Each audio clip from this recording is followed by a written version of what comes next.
আসসালামু আলাইকুম। প্রিয় দর্শক, অন্য মঞ্চের আলোচনায় আপনাদের সকলকে স্বাগত জানাচ্ছি। তারেক রহমান সত্যিই কি এ খোঁজ চান যে কারা তার পিতাকে এতটা নৃশংসভাবে হত্যা করেছিল, কিংবা সেনাবাহিনীর ভেতরে কোনো একটি পক্ষ এমনভাবে তারকে ফিরিয়ে আনার সময় সক্রিয় ভূমিকা পালন করেছে বা এখন তার ক্ষমতা টিকিয়ে রাখতে সক্রিয় ভূমিকা পালন করছে, যাদের ইঙ্গিতে বা প্রভাবে তিনি সে সময়কার ষড়যন্ত্রের বিষয়টি আবারও সামনে নিয়ে আসতে উৎসাহী হয়েছেন। বাংলাদেশে একটা চমক জাগানো গ্রেফতারের ঘটনা ঘটেছে। সাবেক রাষ্ট্রপতি জিয়াউর রহমান হত্যার ঘটনায় মেজর অবসরপ্রাপ্ত মোহাম্মদ মুজাফফর হোসেন নামের একজনকে গ্রেফতার করার ঘোষণা দিয়েছে পুলিশ, এবং ওই ঘটনার প্রায় ৪৫ বছর ধরেই নাকি এই মুজাফফর হোসেন আটক ছিলেন। এখন আমার দেশ পত্রিকা লিখছে, শহীদ রাষ্ট্রপতি জিয়াউর রহমানের হত্যাকারী মুজাফফর আটক, এমন শিরোনাম করছে। এবং প্রথম আলো পত্রিকা লিখছে যে বুধবার মধ্যরাতে রাজধানীর ডিওএইচএস এলাকা থেকে এই সাবেক সামরিক কর্মকর্তা মুজাফফর হোসেনকে পুলিশ গ্রেফতার করেছে বলে ঢাকা মেট্রোপলিটন পুলিশের ডিবি মানে গোয়েন্দা বিভাগ প্রথম আলোকে জানিয়েছে। ভেবে দেখেন, ৪৫ বছর ধরে প্রেসিডেন্ট জিয়ার হত্যাকারী পলাতক, আর সেই সাবেক সেনা কর্মকর্তাকে কিনা পাওয়া গেল সেনা কর্মকর্তাদের আবাসিক এলাকা ডিওএইচএস এর ভিতরে। আর মানে সাধারণভাবে কখনো জিয়া পরিবারের মুখে, বেগম খালেদা জিয়ার মুখে, বিএনপির মুখে কখনো আমরা জিয়ার হত্যাকারীদের বিচার করে ছাড়বো, জিয়ার হত্যাকারীদের মধ্যে যারা পলাতক আছেন তাদের নাম ধরে এদেরকে ধরা হবে, এমন কোনো প্রতিশ্রুতি, আশাবাদ কিংবা প্রত্যয়ের কথা শুনি নাই। অথচ এমন একজন ব্যক্তি যে সেনা আবাসিক এলাকার ভেতরে লুকিয়ে আছেন, ৪৫ বছর ধরেই কি তিনি ওই এলাকাতেই লুকিয়েছিলেন, কিংবা হঠাৎ করে কোথা থেকে এসে তিনি ওই সেনা আবাসিক এলাকায় ঢুকে পড়লেন আর ঢাকা মেট্রোপলিটন পুলিশের কাছে সে খবর পৌঁছে গেল, এমন অনেক বিস্ময় এবং প্রশ্নের জন্ম দিতেই হবে বা দিয়েছে এই গ্রেফতারটি। ঢাকা মেট্রোপলিটন পুলিশ সূত্র আরও জানিয়েছে যে বুধবার রাতে গ্রেফতার করার পর প্রয়োজনীয় আইনগত প্রক্রিয়া শেষে কোর্ট মার্শালের জন্য মুজাফফরকে বাংলাদেশ সেনাবাহিনীর কাছে হস্তান্তর করা হয়েছে। খালেদা জিয়া তার শাসনামলে কিংবা বিএনপি এই দীর্ঘ সময়ে কেন কখনো জিয়া হত্যার রহস্যের উদ্ঘাটন করতে চান না, এমনকি এবছরেও ৩১শে মে জিয়া হত্যার বার্ষিকীর দিনে এ বিষয়ে প্রথম আলো, আমার দেশ সহ নানা পত্রিকায় নানা জনের আলাপ দেখেছি যে কেন এখনো জিয়া হত্যা রহস্যর কোনো কুলকিনারা করা হলো না। বিএনপি, খালেদা জিয়া কিংবা এখন বর্তমান প্রধানমন্ত্রী তারেক রহমান, জিয়াউর রহমান পুত্র, এরা এ বিষয়ে উদ্যোগী হবেন কিনা, হলেন না কেন আগে? এই বিষয়টা নিয়ে এত প্রশ্ন উঠতো এই কারণে যে জিয়াউর রহমানের আমলে সেনাবাহিনীর ভেতরে পাল্টা কু ঘটেছে প্রায় ২০টির মতো, এবং কয়েক হাজার সেনা কর্মকর্তাকে কিন্তু জিয়াউর রহমান তার আমলে কোর্ট মার্শাল বা সামারি ট্রায়ালের মাধ্যমে মৃত্যুদণ্ড দিয়েছিলেন। ফায়ারিং স্কোয়াডে গুলি করে এদেরকে হত্যা করা হয়েছিল। এমন বিভিন্ন অভিযোগের মধ্যে সেনাবাহিনীর ভেতরে যখন একটা টালমাটাল অবস্থা, অ্যান্থনি মাস্কারানহাস তার লিগাসি অফ ব্লাড বইয়ে কিংবা তার আরও অনেক লেখায় যেটা বলেছেন যে পাকিস্তান প্রত্যাগত সেনা কর্মকর্তাদের উত্থানের যখন সুযোগ করে দিলেন প্রেসিডেন্ট জিয়াউর রহমান, বাংলাদেশ স্বাধীনতার পর শেখ মুজিব হত্যাকাণ্ডের পরপরই ক্ষমতায় বসে তারপর থেকেই সেনাবাহিনীর ভেতরে এই বিচার কাজগুলোতে মূলত মুক্তিযুদ্ধে যোগদানকারী, মুক্তিযুদ্ধের পক্ষের সেনা কর্মকর্তাদেরকেই বারবার বিচারের মুখোমুখি করা হচ্ছিল। এবং একরকমের প্রেসিডেন্ট জিয়ার আশকারাতেই কিন্তু এরশাদ সামরিক বাহিনীর প্রধান হয়ে বসেন, শুধু তাই নয়, তিনি তার ক্ষমতায় যাওয়ার পথ পরিষ্কার করতে প্রেসিডেন্ট জিয়াকে হত্যা করিয়েছেন, এবং প্রেসিডেন্ট জিয়ার হত্যাকারী হিসেবে আরেক বীর মুক্তিযোদ্ধা মঞ্জুরকে চিহ্নিত করে তাকে হত্যা করিয়ে আরও ১৩ জনকে কোর্ট মার্শালের মাধ্যমে হত্যাকাণ্ডের শিকার করে নিজের ক্ষমতায় যাওয়ার পথ পরিষ্কার করেছেন। সেনাবাহিনীর ভেতরে একটা বিরাট অংশের যারা মুক্তিযুদ্ধে গিয়েছিলেন সেই মুক্তিযুদ্ধপন্থী কর্মকর্তারা বরাবর ওই সময়কার ঘটনা প্রবাহকে সেভাবে বর্ণনা করে এসেছেন, এবং পাকিস্তানপন্থীদের উত্থান ঘটেছে এরপর থেকে নিরঙ্কুশভাবে বাংলাদেশ সেনাবাহিনীর ভেতরে, সেটা লরেন্স লিফশুটজ লিখেছেন, অ্যান্থনি মাসকারানহাস লিখেছেন। সেনাবাহিনীর ভেতরের অনেক গুরুত্বপূর্ণ মুক্তিযুদ্ধপন্থী অফিসাররাও বারবার জিয়ার শাসনামল, জিয়ার হত্যাকাণ্ড, তার পরবর্তী কোর্ট মার্শাল কিভাবে হলো, এসব ঘটনাকে চিহ্নিত করে এই কথাগুলো উল্লেখ করেছেন। জিয়ার হত্যাকাণ্ড নৃশংস হত্যাকাণ্ড ছিল এবং সেই হত্যাকাণ্ডে 28টি গুলি তাকে ভেদ করে যায় সাবমেশিন গান দিয়ে, এবং এমনভাবে তাকে ঝাঁঝরা করে ফেলা হয় যে তখন এই কথা লিপিবদ্ধ হয় প্রত্যক্ষদর্শীদের বয়ানে যে তার মুখের এক পাশ আর চেনা যাচ্ছিল না, এমনকি একটা চোখ পর্যন্ত বেরিয়ে এসেছিল। এমনকি চট্টগ্রামের সে সময়কার জেলা প্রশাসক গত বছর আমার দেশকে দেওয়া একটা বিস্তারিত সাক্ষাৎকারেও এ কথা উল্লেখ করেছিলেন। এবং এর পরপরই জিয়ার মৃতদেহটা ধামাচাপা দিতে তার কবর রাঙ্গুনিয়ার একটা পাহাড়ে দিয়ে দেওয়া হয়। এরপর ব্রিগেডিয়ার হান্নান শাহ, শওকত আলীরা বলেন বটে যে জিয়াউর রহমানের মৃতদেহ তারা উদ্ধার করে এনেছিলেন, কিন্তু খালেদা জিয়া, তারেক রহমান, আরাফাত রহমান সহ পরিবারের কাউকে আর কখনোই জিয়াউর রহমানের মৃতদেহ দেখবার সুযোগ দেওয়া হয় নাই। এরকম একটা নৃশংস হত্যাকাণ্ডের শিকার হওয়ার পরেও যে জিয়া হত্যার বিচারে খালেদা জিয়া দুদফায় ক্ষমতায় থাকবার পরেও কখনো উদ্যোগী হন নাই, এই বদনামটা, এই সমালোচনাটা নানাভাবে, কেউ তির্যকভাবে, কেউ কৌতূহলের বশে বারবার জিয়া পরিবারের দিকে করতেন। এখন তারেক রহমানের আমলে এসে হঠাৎ করে 45 বছর ধরে পলাতক থাকা এই সেনা কর্মকর্তাকে কোথা থেকে বের করে আনা হলো এবং এ সূত্রে কোথা থেকে কি ঘটতে পারে আরো, সেসব প্রশ্ন নিশ্চিতভাবেই মাথায় আসছে। দেখেন, এই মেজর মোজাফফর কে? এই মেজর মোজাফফর কি ভূমিকা পালন করেছিলেন? তাকে কি জিয়ার হত্যাকারী বলা যেতে পারে? মনে রাখতে হবে, সেনাবাহিনীর ভেতরে, মানে যে কোর্ট মার্শালের বিচার কার্যকর করার জন্য এই পলাতক থাকা মেজর মুজাফফরকে এখন সেনাবাহিনীতে তুলে দেওয়া হলো, এই কোর্ট মার্শালটা কিন্তু হয়েছিল চট্টগ্রাম বিদ্রোহের বিষয়ে, জিয়া হত্যার বিষয়ে না। সেনাবাহিনীর ভেতরে না সেনাবাহিনীর বাইরে বেসামরিক আদালতে কোথাও কোনো বিচার অনুষ্ঠিত হয় নাই, এবং সে সময় 13 জনকে জিয়া হত্যায় জড়িত না থাকলেও শুধুমাত্র মুক্তিযোদ্ধা বলে 13 জনকে ফাঁসি দেওয়া হয়েছিল বলে নানা সময়ে এই সামরিক কর্মকর্তারা লিখেছেন। এবং ওই যে 13 জন মুক্তিযোদ্ধা অফিসারের ফাঁসি কার্যকর করিয়েছিল তখনকার সেনাপ্রধান এরশাদ অত্যন্ত দ্রুত বিচারের মাধ্যমে সে বিষয়ে সেই সময়কার সেনা কর্মকর্তাদের পরিবার কিন্তু সারা দশকের পর দশক ধরে তাদের প্রতিবাদ জারি রেখেছিল, কারণ ওই কোর্ট মার্শালে ফাঁসি হওয়া অনেকেই তখন এমনকি চট্টগ্রামে পর্যন্ত ছিলেন না। কিন্তু এই যে মেজর মুজাফফর, তিনি হত্যাকারী কিনা, যেহেতু জিয়া হত্যার কোনো বিচার হয় নাই, সেটা বলা না গেলেও তিনি যে ওই কুতে, ওই সার্কিট হাউসে সেদিন রাতের ওই নৃশংস ঘটনায় সক্রিয় ভূমিকা পালন করেছিলেন সেটা আবার জানা যায়। উইকিপিডিয়ায় অ্যাসাসিনেশন অফ জিয়াউর রহমান, মানে জিয়াউর রহমানের হত্যাকাণ্ড বিষয়ে যে এন্ট্রিটা আছে সেখানে পলাতক হিসেবে 2 জনের নাম উল্লেখ করা হয়েছে। তাদের একজন এই মেজর মুজাফফর হোসেন এবং আরেকজন মেজর এস.এম. খালেদ, যিনি নাকি 1993 সালে মারা গেছেন। এই মেজর মুজাফফর সম্পর্কে অ্যাসাসিনেশন অফ জিয়াউর রহমান এই এন্ট্রিতে আরো উল্লেখ আছে যে এই ব্যক্তি হচ্ছেন সেই ব্যক্তি যিনি কর্নেল মতিউর রহমানের নেতৃত্বে যখন তারা 30শে মে গভীর রাতে সার্কিট হাউসে জিয়াকে হত্যা করার উদ্দেশ্যে হামলা চালান, প্রথমে একটা রকেট লঞ্চার ছুড়ে মারেন, তারপরে তাদের 3টি গ্রুপে ভাগ হয়ে তারা ওই আক্রমণ চালাবেন সেটা আগের রাতে বসে ঠিক করেন। এবং এই মেজর মুজাফফর হোসেন এবং ক্যাপ্টেন মোসলেউদ্দিন, এদের ওপর দায়িত্ব ছিল ঘরে ঘরে গিয়ে জিয়াউর রহমানকে খুঁজে বের করা। এবং উইকিপিডিয়ার এন্ট্রিতে বলা আছে যে প্রথম জিয়াউর রহমানকে খুঁজে পান ক্যাপ্টেন মুসলিউদ্দিন এবং তিনি বলেন যে তারা এখন তাকে ক্যান্টনমেন্ট নিয়ে যাবেন, কিন্তু তখন কর্নেল মতিউর রহমান আরেকটা দল নিয়ে এসে সাব মেশিন গানের গুলিতে ঝাঁঝরা করে ফেলেন জিয়াউর রহমানকে।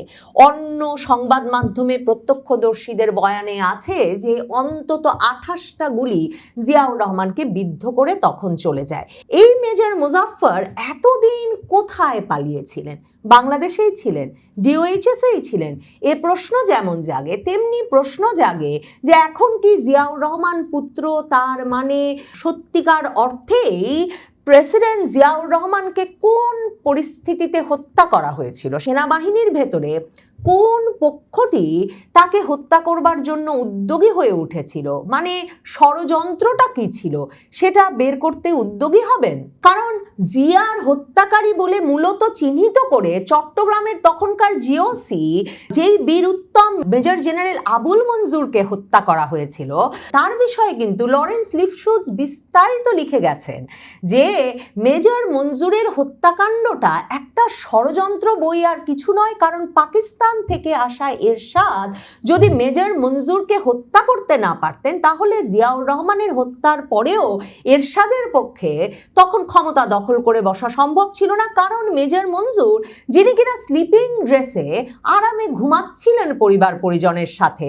প্রত্যক্ষদর্শী সামরিক কর্মকর্তাদের বয়ানে যেটা লিপিবদ্ধ আছে জিয়ার হত্যার সময়, সেই ব্যক্তি কিন্তু জিয়া হত্যার পরপরই রেডিওতে এসে এরশাদের কর্তৃত্ব অস্বীকার করে মীর শওকত আলীকে সামরিক বাহিনীর প্রধান ঘোষণা করেছিলেন। কাজেই ক্ষমতা দখলে রাখতে প্রেসিডেন্ট জিয়াকে সামরিক শাসক থাকা অবস্থায়, প্রধান সামরিক প্রশাসক থাকা অবস্থায় কিংবা প্রেসিডেন্ট হিসেবেও যেমনভাবে সেনাবাহিনীর ভেতরে ক্রমাগতভাবে পাল্টা কু চালিয়ে যেতে হয়েছে, একের পর এক সামারি ট্রায়াল ঘটিয়ে বিমান বাহিনীতে, সেনাবাহিনীতে হাজার হাজার কর্মকর্তাকে মৃত্যুদণ্ডে দণ্ডিত করতে হয়েছে, মানে এক রকমের হত্যা করতে হয়েছে, ঠিক সেই ধারাবাহিকতায় জিয়ার হত্যা এবং জিয়ার হত্যার পর এরশাদের ক্ষমতারোহণের ঘটনা ঘটেছে বলে দেশি বিদেশি ইতিহাসবিদ, সাংবাদিক এবং নানা প্রত্যক্ষদর্শীর বা পর্যবেক্ষণের বয়ানে লিপিবদ্ধ আছে।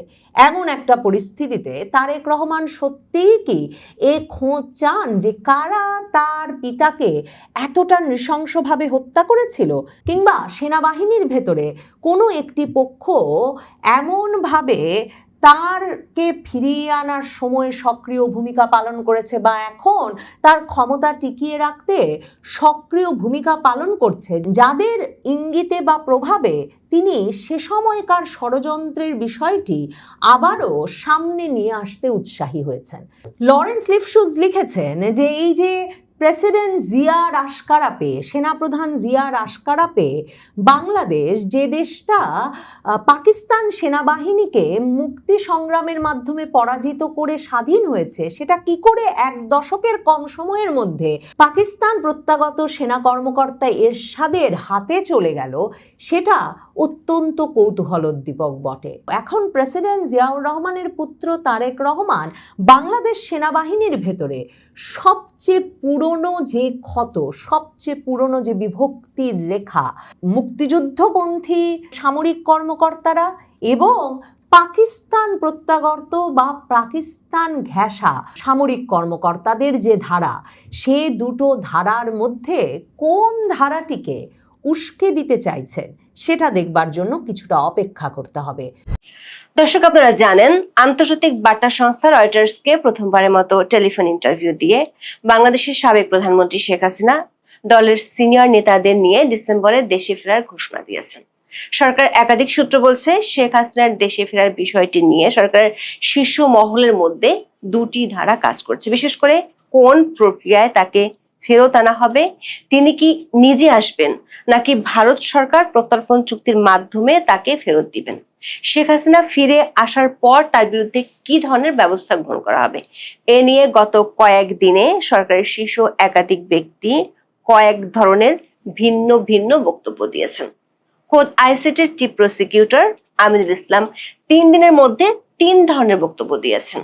আবার ভারতের পক্ষ থেকে শেখ হাসিনার ঘোষণা নিয়ে কোনো প্রতিক্রিয়া জানানো না হলেও দেশটি বলছে প্রত্যর্পণের বিষয়টি সম্পূর্ণ আইনি প্রক্রিয়া, সে প্রক্রিয়া চলমান আছে। আর শেখ হাসিনার বিষয়ে ভারতের অবস্থান আগের মতোই আছে, সেটি হলো তিনি ভারতে আছেন অতিথি হয়ে, তার ইচ্ছে অনুযায়ী ভারতে থাকবেন। তবে রয়টার্সকে দেয়া শেখ হাসিনার সাক্ষাৎকারের পর বিষয়টি আর কেবল একটি রাজনৈতিক বক্তব্যের মধ্যে সীমাবদ্ধ নেই। সরকার প্রত্যর্পণ উদ্যোগ, সরকারের শীর্ষ মহলের প্রতিক্রিয়া এবং বাংলাদেশ ভারত সম্পর্ক নিয়ে নতুন আলোচনা, সব মিলিয়ে এটি এখন বিচার, কূটনীতি ও রাজনীতির সংযোগ স্থলে দাঁড়িয়ে থাকা একটি গুরুত্বপূর্ণ ইস্যু হয়ে দাঁড়িয়েছে। কূটনৈতিক সূত্রগুলো বলছে শেখ হাসিনার ফেরার বিষয়টি নিয়ে ভারতের সঙ্গে বাংলাদেশের অনানুষ্ঠানিক আলোচনা বেশ কিছুদিন আগে শুরু হয়েছে। ভারতের সাথে আলোচনা ছাড়া যে শেখ হাসিনার ফেরার বিষয়টি চূড়ান্ত হবে না, সেটার ইঙ্গিত মিলেছে সরকারের দুই শীর্ষ ব্যক্তির কথায়। কূটনৈতিক সূত্রগুলো বলছে শুধু ভারতই নয়, এই আলোচনায় পশ্চিমা দুটি দেশ ও একটি আন্তর্জাতিক সংস্থার প্রতিনিধিও আছেন। এই আলোচনায় দুটি বিষয় শুরু হওয়া হলেই সরকারের শীর্ষ ব্যক্তিদের বক্তব্যের ধরন আবারও পাল্টে যেতে পারে, এমন ইঙ্গিত পাওয়া গেছে কূটনৈতিক সূত্রগুলো থেকে। বিস্তারিত জানতে চলুন যাওয়া যাক বিশ্লেষণে।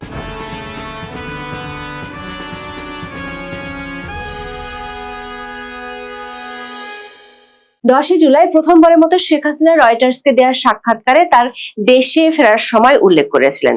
যদিও তিনি সুনির্দিষ্ট দিনক্ষণের কথা বলেননি, তবে বলেছেন তিনি দেশে ফিরলে তাকে গ্রেপ্তার করা হতে পারে, এমনকি মেরে ফেলাও হতে পারে। তা সত্ত্বেও তিনি ডিসেম্বরে তার দলের সিনিয়র নেতাদের নিয়ে বাংলাদেশে ফিরে আত্মসমর্পণ করবেন এবং আইনি প্রক্রিয়ায় লড়বেন। তার দেশে ফেরার এই ঘোষণা নিয়ে এখন পর্যন্ত সরকারের শীর্ষ মহলের 5 জন ব্যক্তি প্রকাশ্য ও আনুষ্ঠানিকভাবে মন্তব্য করেছেন। সরকার অবস্থান কি তা জানিয়েছেন। এরা হলেন বাংলাদেশের আন্তর্জাতিক অপরাধ ট্রাইব্যুনালের চিফ প্রসিকিউটর আমিনুল ইসলাম, পররাষ্ট্র প্রতিমন্ত্রী শামা ওবায়েদ, প্রধানমন্ত্রী তারেক রহমানের উপদেষ্টা জাহিদুর রহমান, আইনমন্ত্রী আসাদুজ্জামান এবং স্বরাষ্ট্রমন্ত্রী সালাউদ্দিন আহমেদ। এদের গত কয়েকদিনের কথাগুলো পাশাপাশি রেখে যদি আপনি দেখেন, তাহলে দেখা যাবে এদের এক একজন এক এক রকম বক্তব্য দিয়েছেন। প্রথমে দেখা যাক আইসিটির চিফ প্রসিকিউটর কি বলেছেন। তিনি গত 10 দিনের মধ্যে শেখ হাসিনার দেশে ফেরা নিয়ে 3 ধরনের বক্তব্য দিয়েছেন। প্রথম, গত 5 জুলাই নিজ কার্যালয়ে সাংবাদিকদের আইসিটির চিফ প্রসিকিউটর বলেছিলেন সাবেক প্রধানমন্ত্রী শেখ হাসিনার দেশে ফিরতে কোনো আইনি বাধা নেই। তিনি সেদিন বলেছিলেন শেখ হাসিনার উচিত দেশে ফিরে নিজের বিরুদ্ধে হওয়া সাজা ও বিচারাধীন মামলাগুলোর আইনি মোকাবেলা করা। 8 জুলাই বিবিসি বাংলায় প্রকাশিত খবরে চিফ প্রসিকিউটর আমিনুল ইসলাম বলেছেন ভারতের সাথে বাংলাদেশের এক্সট্রাডিশন ট্রিটি আছে এবং বন্দি বিনিময় চুক্তির আওতায় তাকে আনার সুযোগ আছে, অথবা তিনি নিজেও আসতে পারেন। বিবিসি বাংলা বলছে চিফ প্রসিকিউটর তাদেরকে এটাও বলেছেন যে কোনো দণ্ডিত ব্যক্তি আদালতে আত্মসমর্পণ করে আইনিভাবে অভিযোগ মোকাবেলা করতে পারেন। দর্শক, 5 থেকে 8 জুলাইয়ের মধ্যে 2 দফায় চিফ প্রসিকিউটর বলেছিলেন শেখ হাসিনা নিজ থেকে ফিরতে পারবেন, কিন্তু এর 3 দিনের মধ্যে চিফ প্রসিকিউটর 180 ডিগ্রি ঘুরে গিয়ে বলেছেন উল্টো কথা। তিনি আগের অবস্থান থেকে সরে এসে 12 জুলাই বলেছেন শেখ হাসিনার নিজ থেকে আত্মসমর্পণের সুযোগ নেই, বরং তাকে ফিরতে হবে বন্দি বিনিময় বা ভারতের সাথে থাকা প্রত্যর্পণ চুক্তির আওতায়, আর তিনি ফিরলে তাকে সঙ্গে সঙ্গে গ্রেপ্তার করে জেলে পাঠিয়ে দেওয়া হবে। তার একদিন আগে চিফ প্রসিকিউটর বলেছিলেন ডিসেম্বর জানুয়ারি নয়, শেখ হাসিনাকে তারা কালকেই চান। এবার দেখি পররাষ্ট্র প্রতিমন্ত্রী শামা ওবায়েদ কি বলেছিলেন। 9 জুলাই পররাষ্ট্র প্রতিমন্ত্রী দাবি করেছিলেন ফেরা নিয়ে শেখ হাসিনা কি বলছেন তা প্রাসঙ্গিক নয়, বরং শেখ হাসিনাকে ফেরানোর ব্যাপারে কূটনৈতিক প্রচেষ্টা তার সরকার চালিয়ে যাচ্ছে। কিন্তু মাত্র 4 দিনের মধ্যে পররাষ্ট্র প্রতিমন্ত্রীর সুর বদলাতে দেখা গেছে। 13 জুলাই তিনি বলেছেন শেখ হাসিনা সাজাপ্রাপ্ত আসামি, আত্মসমর্পণ করলে আইন অনুযায়ী ব্যবস্থা নেওয়া হবে। তিনি ওই দিন দাবি করেছেন যে কোনো আসামি যদি আত্মসমর্পণ করেন তাহলে বাংলাদেশের বিদ্যমান আইনের আওতায় যা প্রয়োজন সেটাই হবে। যেভাবে যার কাছে শেখ হাসিনা আত্মসমর্পণ করুক বা বাংলাদেশে এসে আত্মসমর্পণ করুক, প্রক্রিয়া একই, ওনাকে জেলে যেতে হবে। দর্শক, খেয়াল করে দেখুন, প্রথমে চিফ প্রসিকিউটর এবং পরে বিএনপি সরকার পররাষ্ট্র প্রতিমন্ত্রী বলেছিলেন শেখ হাসিনার যেখানে ইচ্ছে সেখানে আত্মসমর্পণ করতে পারেন, কিন্তু তাকে গ্রেপ্তার করা হবে। অথচ তার একদিনের মধ্যে সরকার 2 মন্ত্রী সংসদে দাঁড়িয়ে বলেছেন একেবারেই ভিন্ন কথা। 14 জুলাই বাংলাদেশের জাতীয় সংসদে স্বরাষ্ট্রমন্ত্রী সালাউদ্দিন আহমেদ বলেছেন, শেখ হাসিনার আত্মসমর্পণের কোনো সুযোগ নেই। প্রত্যর্পণ চুক্তি অনুযায়ী তাকে দেশে ফিরিয়ে আনার জন্য অন্তর্বর্তীকালীন সরকারের পক্ষ থেকে আনুষ্ঠানিক পত্র পাঠানো হয়েছে। দেশে ফিরিয়ে এনে তাকে গ্রেফতার করা হবে এবং আদালতের রায় কার্যকর করা হবে। পরদিন মানে 15 জুলাই ঢাকা বিশ্ববিদ্যালয়ে এক অনুষ্ঠানে তিনি একই ধরনের কথা বলেছেন। স্বরাষ্ট্রমন্ত্রীর সাথে সুর মিলিয়ে 14 জুলাই আইনমন্ত্রী আসাদুজ্জামান সংসদে বলেছেন, বাংলাদেশের প্রচলিত আইনে শেখ হাসিনা সহ আওয়ামী লীগের দণ্ডপ্রাপ্ত নেতাদের আত্মসমর্পণের কোনো সুযোগ নেই। তারা মূলত দণ্ডপ্রাপ্ত আসামি, তাই বাংলাদেশের সীমানায় পা রাখার সঙ্গে সঙ্গেই তাদের গ্রেফতার করা হবে। এবার দেখি প্রধানমন্ত্রী তারেক রহমানের উপদেষ্টা জাহিদুর রহমান কি বলেছেন শেখ হাসিনার দেশে ফেরার ব্যাপারে। আইন ও স্বরাষ্ট্রমন্ত্রী যেখানে বলছেন শেখ হাসিনার নিজে থেকে আত্মসমর্পণের সুযোগ নেই, সেখানে জাহিদুর রহমান শেখ হাসিনা দেশে ফিরলে তাকে স্বাগত জানানোর কথা বলেছেন। তার ন্যায় বিচার প্রাপ্তি নিশ্চিত করার প্রতিশ্রুতিও দিয়েছেন তিনি। 14 জুলাই শেখ হাসিনার ফেরার ঘোষণা নিয়ে সাংবাদিকদের প্রশ্নের উত্তরে সচিবালয়ে এক সংবাদ সম্মেলনে সরকার অবস্থান জানান প্রধানমন্ত্রীর উপদেষ্টা। জাহিদুর রহমান বলেছেন, শেখ হাসিনার আসার ব্যাপারে তারা যেহেতু চেষ্টা করছেন, সে কারণে উনি যদি আসেন ওয়েলকাম। প্রধানমন্ত্রীর উপদেষ্টার বক্তব্যে পরিষ্কার, তারা চান শেখ হাসিনা দেশে ফিরে আসুক। প্রধানমন্ত্রীর উপদেষ্টা আরো বলেছেন, শেখ হাসিনার মৃত্যুদণ্ড হয়েছে, তিনি আসবেন, তাকে প্রত্যর্পণ করে আনার চেষ্টাও করছেন বলে তিনি জানিয়েছেন। ডক্টর জাহিদের এই কথার অর্থ হলো শেখ হাসিনা আসুক সেটা সরকার চায়, পাশাপাশি সরকার চেষ্টা করছে ফিরিয়ে আনতে। তিনি দাবি করেছেন সরকার শুরু থেকে তাকে দেশে ফিরিয়ে আনার চেষ্টা করছে, তিনি যদি দেশে আসেন সরকার তাকে স্বাগত জানাবে। এ বিষয়ে ভুল ব্যাখ্যা দেওয়ার সুযোগ নেই। সরকারের লক্ষ্য একটাই, ন্যায় বিচার নিশ্চিত করা। জাহিদুর রহমান, শামা ওবায়দ, এমনকি চিফ প্রসিকিউটরের প্রথম দিকের বক্তব্য থেকে পরিষ্কার শেখ হাসিনা নিজে থেকে ফিরে আসতে পারেন এবং সরকার তাকে স্বাগত জানাবে। অথচ সরকারের স্বরাষ্ট্র ও আইনমন্ত্রী বলছেন একেবারে উল্টো কথা। সরকার একাধিক সূত্র বলছে, শেখ হাসিনার ফেরার বিষয়টি নিয়ে কূটনৈতিক পর্যায়ে আলোচনা অনেকখানি এগিয়ে গেছে। এই আলোচনা এখন যে পর্যায়ে আছে সেটির মূলত দুটো বিষয় আটকে আছে। একটি হলো তিনি কোন প্রক্রিয়ায় ফিরবেন এবং ফেরার পর কি ধরনের ব্যবস্থা নেওয়া হবে। এই দুটো ক্ষেত্রে আলোচনার সফলতা নির্ভর করছে ভারতের সাথে সমঝোতার উপর। সেটির কিছুটা ইঙ্গিত পাওয়া যায় প্রধানমন্ত্রীর উপদেষ্টা ডক্টর জাহিদুর রহমানের কথা থেকে। জাহিদুর রহমান 14 জুলাইয়ের সংবাদ সম্মেলনে বেশিরভাগ মন্তব্যই করেছেন শেখ হাসিনার দেশে ফেরা নিয়ে। বিডি নিউজ 24-এ তার বক্তব্যের অনেকখানি প্রকাশিত হয়েছে। সেখানে দেখা যাচ্ছে জাহিদুর রহমান শেখ হাসিনার ফেরা নিয়ে বলেছেন, উনি আসলে কিভাবে আসবেন প্রক্রিয়াটা ঠিক হয়ে যাবে। তিনি জানেন না শেখ হাসিনা কিভাবে কি করবেন। শেখ হাসিনার ফেরার ব্যাপারে ভারতকে ইঙ্গিত করে জাহিদুর রহমান বলেছেন, উনি ওখানে কিভাবে আছেন এগুলো ওই রাষ্ট্র জানে। উনি যদি আসতে চান ওই রাষ্ট্র আমাদের রাষ্ট্রের সাথে কথাবার্তা বলে ব্যবস্থা করবে। ওটা প্রক্রিয়া, পদ্ধতিগত ব্যাপার, আটকে থাকবে না।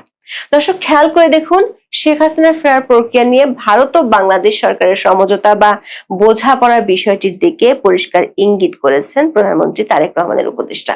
তিনি আরো বলেছেন, শেখ হাসিনা আসলে আমাদের সাথে দুই পক্ষে যোগাযোগ হয়ে যদি আসেন ফাইন, উনি মামলা ফেস করবেন। মামলার জন্য আইসিটিতে এখন বিদেশি আইনজীবী আনারও সুযোগ আছে। পৃথিবীর শ্রেষ্ঠতম আইনজীবী তিনি আনুন, তিনি তাকে ডিফেন্ড করার চেষ্টা করুন। শুধু প্রধানমন্ত্রীর উপদেষ্টাই নন, সরকার শীর্ষ মহলের আরো অনেকে বলেছেন বিষয়টি নিয়ে ভারতের সাথে আলোচনা চলছে। পররাষ্ট্র প্রতিমন্ত্রী শামা ওবায়দ গত 13 জুলাই সাংবাদিকদের বলেছেন, শেখ হাসিনার বিষয়ে ভারতের সঙ্গে কূটনৈতিক চ্যানেলে আলোচনা চলমান আছে। ভারতের সঙ্গে তাদের যে চলমান কথাবার্তার ডায়ালগ হয় তখন সব সময় এই সাবজেক্ট থাকে আলোচনায়, এমনটাই তিনি সাংবাদিকদের জানিয়েছিলেন।